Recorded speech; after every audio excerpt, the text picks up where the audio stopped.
Two friends walked into the same dealership on the same Saturday, and both drove home thinking they had beaten the system. One left with a brand new car for just $299 a month, feeling like he had found the ultimate financial hack. The other signed a $522 payment and spent the entire drive home wondering if he had just made a terrible mistake. But what neither of them realized was that this single decision was quietly setting up a financial gap that would grow bigger every single year. Because in America, the biggest car scam isn't hidden in the price tag.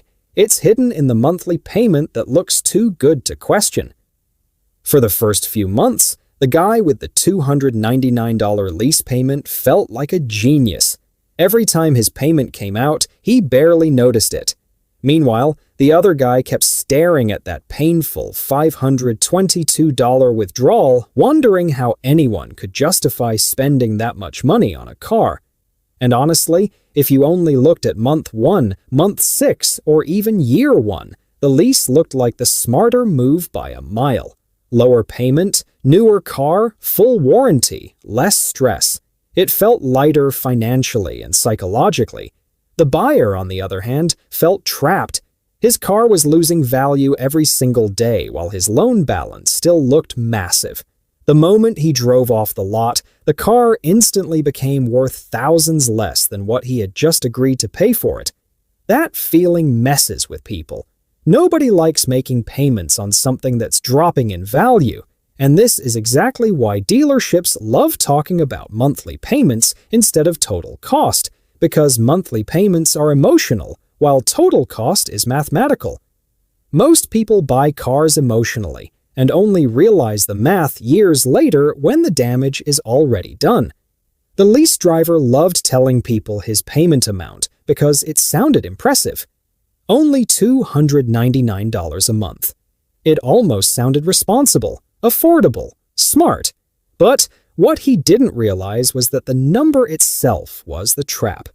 The smaller the payment feels, the easier it becomes to accept permanent payments as a normal part of life.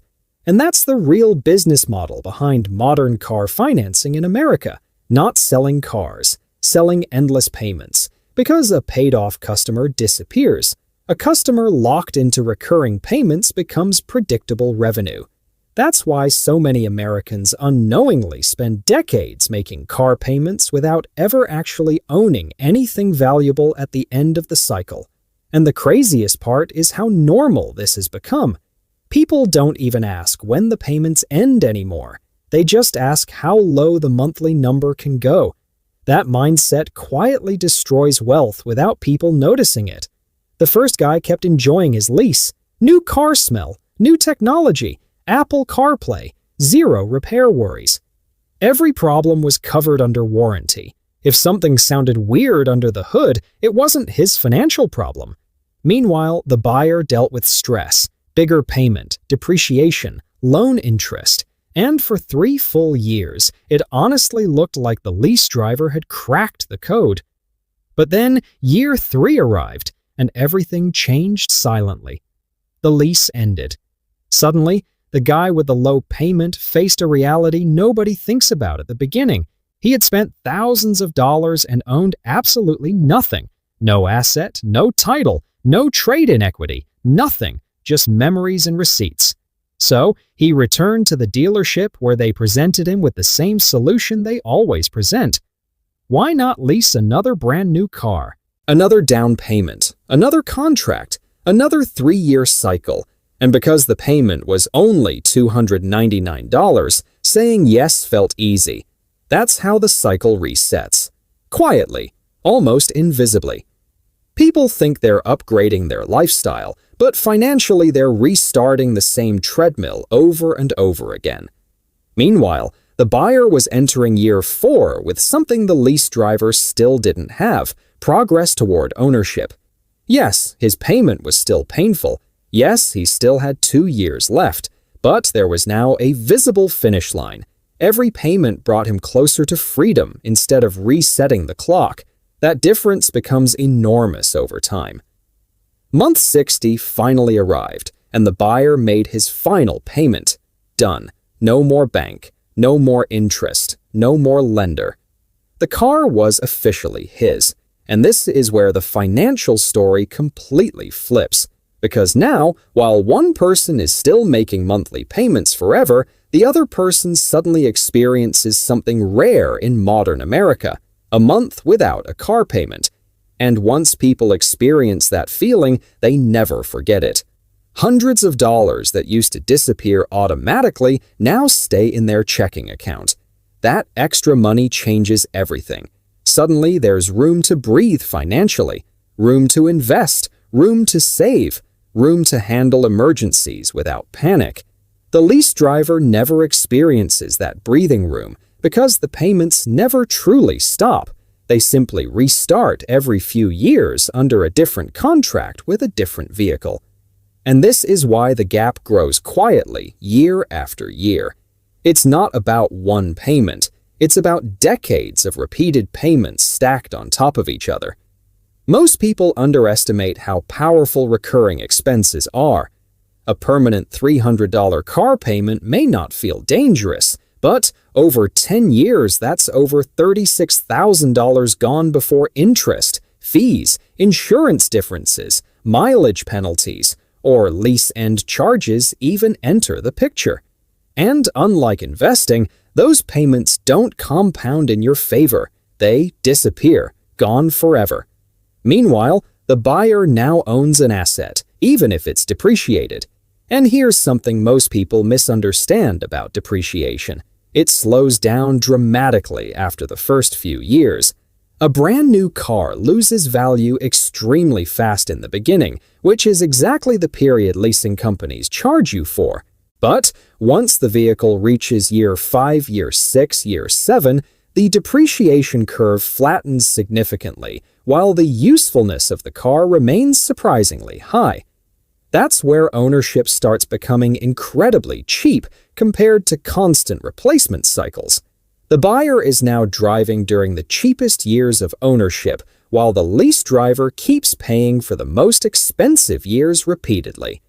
And psychologically, society makes this difficult because America is obsessed with appearing successful. New cars symbolize progress.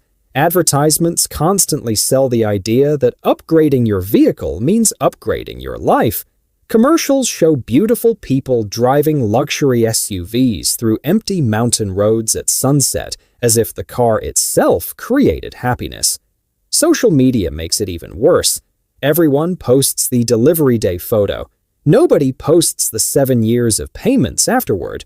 Nobody posts the financial anxiety that comes from juggling multiple monthly obligations every single month. And this creates a dangerous illusion where people confuse visible wealth with actual wealth. Someone driving a brand new leased luxury SUV may look rich while secretly living paycheck to paycheck. Another person driving a paid-off older sedan may quietly have investments, savings, and financial peace. Appearances lie, numbers don't. And this is where opportunity cost enters the conversation. The buyer who eventually eliminates their car payment now has the ability to redirect hundreds of dollars monthly toward wealth-building assets. If someone invested $500 a month into a simple index fund averaging historical market returns, the long-term results become staggering. Over decades, that money can grow into hundreds of thousands of dollars. That's the hidden price of endless car payments. Not just the money spent today, but the future wealth that money never had the chance to become. Most Americans don't lose financial freedom from one catastrophic decision. They lose it slowly through recurring monthly obligations that feel harmless individually but overwhelming collectively. Car payments, credit cards, subscription services, phone financing, buy now, pay later plans. Everything is designed around making expensive things feel affordable in small monthly pieces. But affordable monthly does not mean affordable overall. That's one of the biggest financial lessons nobody teaches in school. Companies know human beings focus on short-term comfort more than long-term mathematics. That's why almost every expensive product in America is marketed using monthly pricing. Because once people start calculating total cost honestly, they buy less stuff. Think about it this way. If someone told you directly that driving a certain vehicle could quietly cost you an extra $20,000 over the next decade compared to another strategy, most people would pause. But spread that same cost across small monthly payments, and suddenly it feels invisible. That's the psychology modern financing depends on. And to be fair, ownership isn't perfect. Repairs eventually arrive. Warranties expire. Transmission problems happen at the worst possible time. Tires aren't cheap. Maintenance requires discipline. There will absolutely be moments where the lease driver feels smarter again, especially when the buyer faces a painful repair bill. But financially disciplined people understand something important. Temporary inconvenience is different from permanent obligation. One unexpected repair hurts once. Endless payments hurt forever.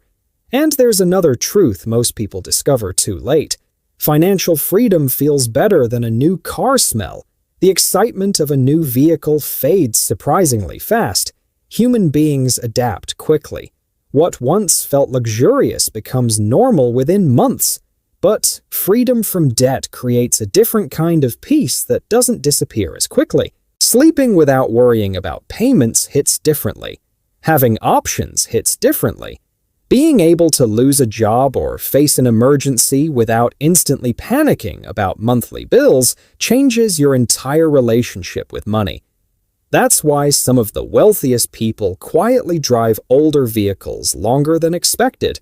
They understand that keeping expenses low is often more powerful than increasing income.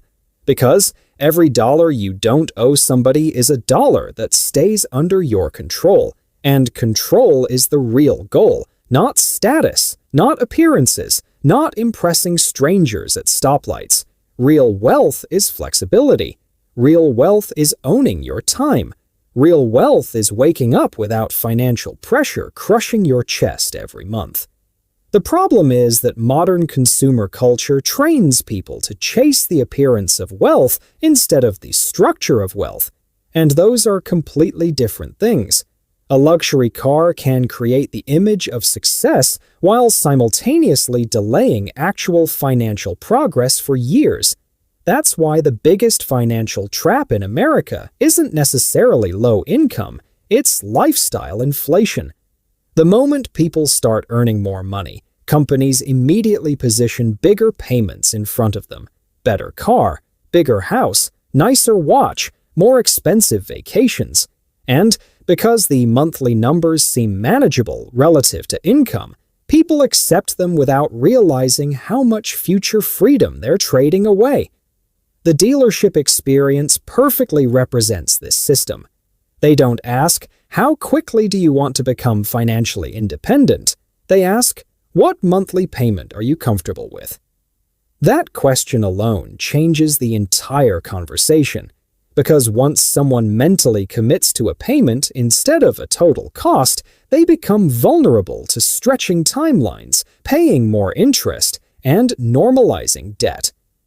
The two friends from the dealership eventually ended up in completely different financial positions, not because one earned dramatically more money, but because one decision created different long-term patterns.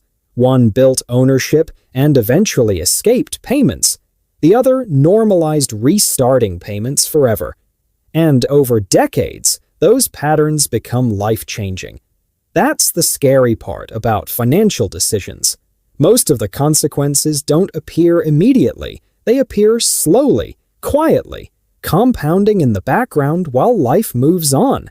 Which is why the smartest financial decisions often feel boring in the moment. Driving a paid-off car rarely impresses people online. Nobody makes motivational speeches about resisting unnecessary upgrades. But boring financial discipline creates extraordinary long-term freedom. And freedom is worth more than temporary status every single time. So the next time someone slides a low monthly payment across a desk, and tells you how affordable it looks, pause for a second and ask the question most people never ask. What will this actually cost me over the next 10 years of my life? Because that answer matters far more than the number printed in bold on the monthly payment line. And understanding that difference might completely change your financial future.